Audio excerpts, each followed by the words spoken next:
Looking like $1 million is a confidence building option. This is $1 million bill I created when I was working toward making my very first $1 million. I still have it. I found an old wallet of mine and I remembered I used to put $1 million, then not this is obviously a fake $1 million bill, but then I bought a bunch of marketing materials and fake $1 million bills that I used to use in the real estate industry to market. And every time I made $1 million, I would put it in my wallet. I got tired of doing that, so I found $1 billion bills. So I bought $1 billion bill and I just put $1 billion bill in my wallet because over the course of my lifetime, my goal was and still is to make $1 billion or create $1 billion of value in the world.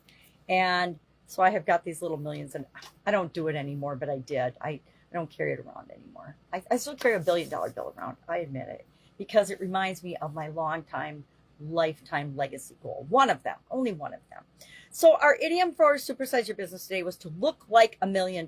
Why look like $1 million?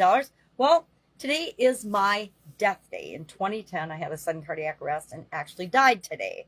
And so every September 7th, instead of just celebrating my birthday, which is March 12th, by the way, I like to celebrate my death day. It's about my half-year birthday, so it's kind of a fun one to celebrate. But I'm very grateful to still be here, sharing and talking and growing and learning and loving the people that I'm here to love and care about. And as such, I like to celebrate today. So one of the things I like to do is dress up a little bit. This is a shirt I got at a trade days in Fredericksburg, Texas with my mom. And I love it. It's fun. It's cute. It's kind of romantic, but I like to celebrate today because I think we should celebrate the things that we've overcome in our life. And that was definitely something that I had to spend a long time and a lot of time and energy recovering from and overcoming. I just had my box replaced. I've got an internal cardiac device. I had that replaced earlier this year, which was, years after. It was like, well, today is my 13th anniversary of that event. So it was at least 4 years past its expiration date. So obviously I'm taking good care of my heart. I'm taking good care of my health and doing what I need to do in order to hang around a whole lot longer, I hope, because I'm enjoying being a grandma and raising and helping to see and experience my amazing, beautiful granddaughters. So today our idiom, to feel like $1 million. I talked about different ways we can do that as we're building and growing and supersizing our business. Of course, I shared my shabby $1 million trick.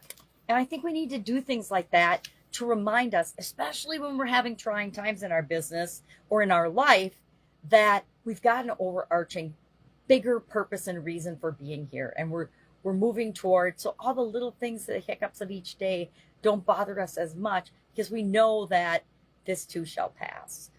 So we talked about that, talked about the importance of our business being and appearing successful. People do business with successful businesses. They don't do business with businesses that they don't think are going to be here tomorrow.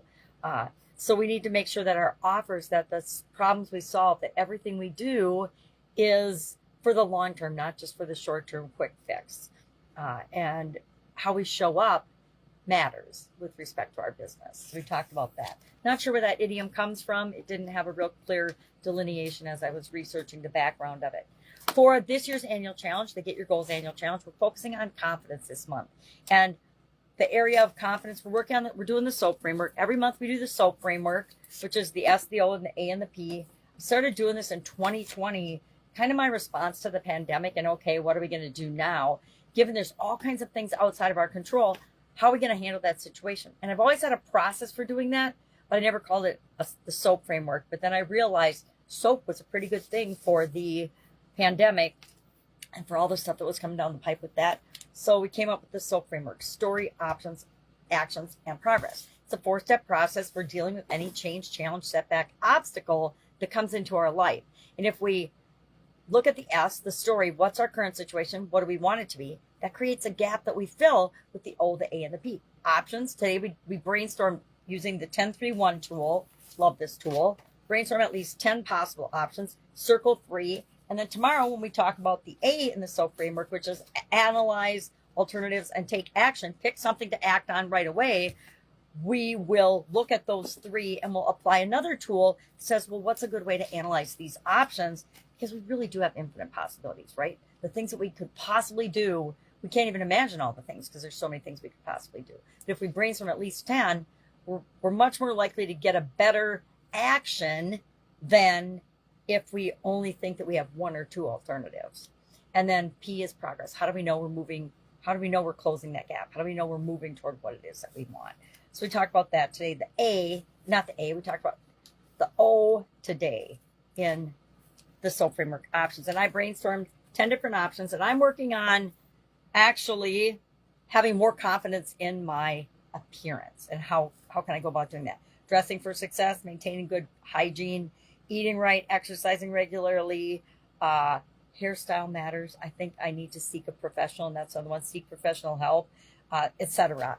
And so we're brainstorming 10. I already circled my 3, which was dress for success, hairstyles matter, and seek professional help, because I need help with a lot of things. All right.